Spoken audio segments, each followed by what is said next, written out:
Hello friends, I am Pooja Patil. Welcome to my YouTube channel.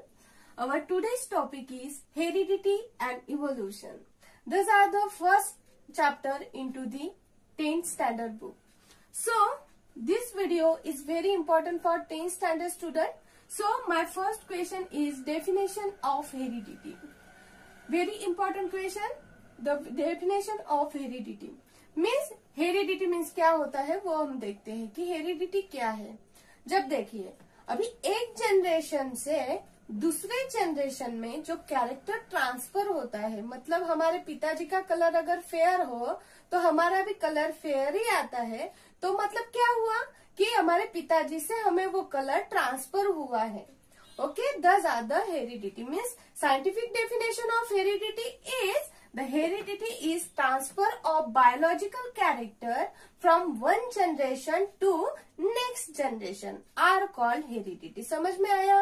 अभी देखिए मतलब एक जनरेशन से नेक्स्ट वाले जनरेशन में जो कैरेक्टर ट्रांसफर होते हैं उसे हम बोलते हैं heredity. Heredity means the transfer of biological character from one generation to next generation. This heredity are the concept into the modern genetics। modern genetics means newly developed जो genetics हमारा हुआ है उसे हम बोलते हैं modern genetics। so Gregor Jones and Mendel is the father of modern genetics। then in 1901 the reason behind changes was understood by the mutation theory of Hugo de Vries। then the mutation, what is mutation? Mutation means जो हेरिडिक character जो होते हैं वो हमें हमारे DNA के sequence से मिलते हैं, न्यूक्लियोटाइड की सीक्वेंस से मिलते हैं। जो न्यूक्लियोटाइड की सीक्वेंस में अगर चेंजेस हो जाए तो वो कैरेक्टर चेंज हो जाते हैं, उसे हम बोलते हैं mutation. Okay, in 1961 the French geneticists the Francois Jacobs and Jacques Monod proposed the model for the protein synthesis are very important for uncover the genetic code hidden into the DNA। मतलब DNA में जो code है जिससे हमें हमारे genetic character मिलने वाले हैं, हमें हेरिडिक जो कैरेक्टर मिलने वाले हैं उसे देखने के लिए, उसे अनकवर करने के लिए वो मॉडल बहुत ही इम्पोर्टेंट था जो प्रोटीन सिंथेसिस का मॉडल जैकब और मोनोड ने डिस्कवर किया था।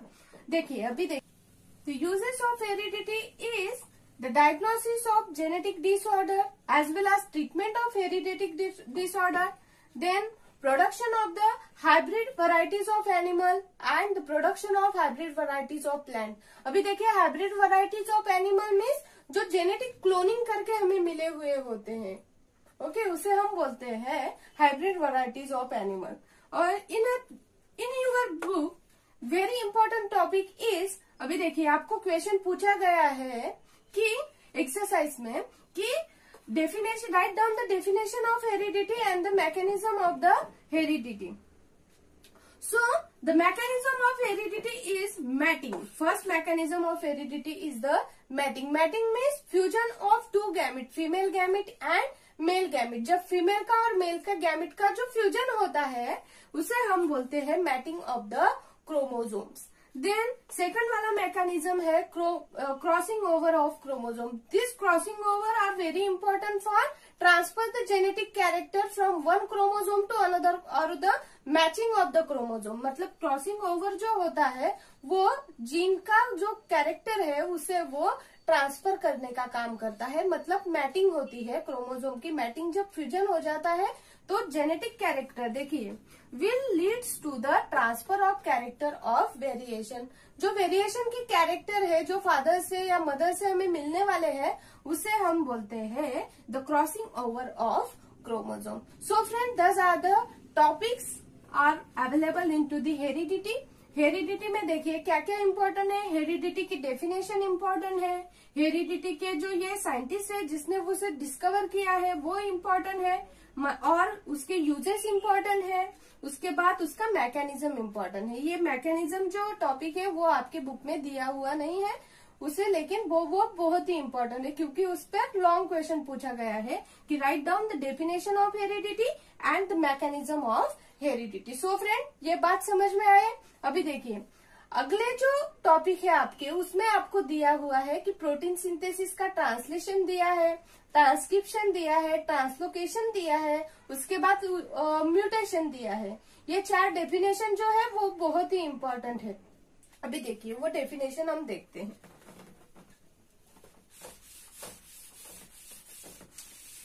अभी देखिए फ्रेंड्स, आपको वो ट्रांसक्रिप्शन ट्रांसलेशन का टॉपिक समझने के लिए आपको सेंट्रल डॉग्मा दिया हुआ है।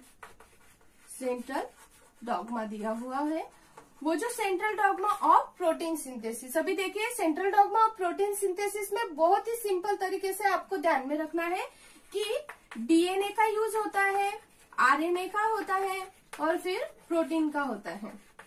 ओके, अभी देखिए फ्रेंड्स, जब डीएनए से डीएनए बन जाता है तो उसे हम बोलते हैं रेप्लिकेशन।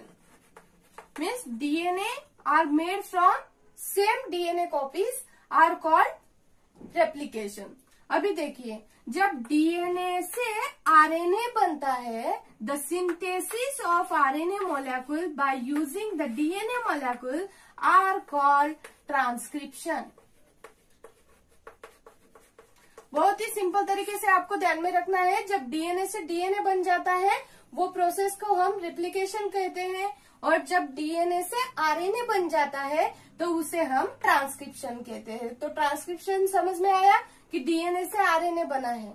अभी देखिए, जब आरएनए से हमें प्रोटीन मिलते हैं, आरएनए की कोडिंग से हमें प्रोटीन मिलते हैं, वो प्रोसेस को हम बोलने वाले हैं ट्रांसलेशन।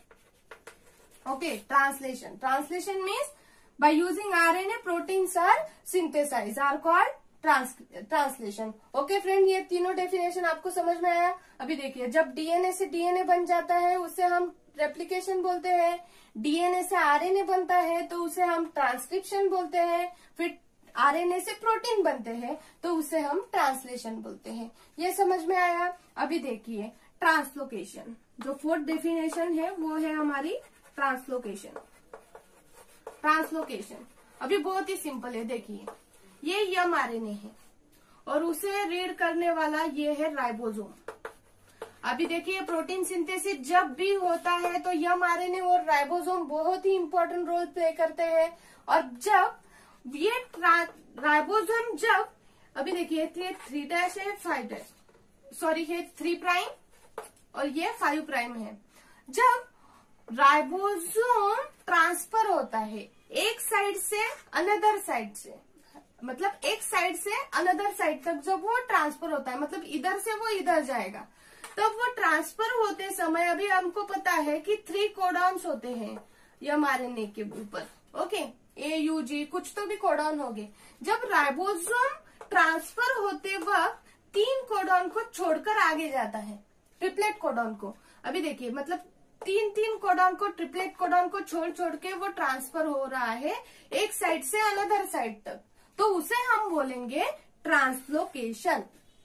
उसे हम क्या बोलेंगे? Translocation. Means ribosome are transfer from one side to another side from the forming the distance of 3 triplet codons are called translocation. So another जो 5th वाली हमारी डेफिनेशन है वो है म्यूटेशन।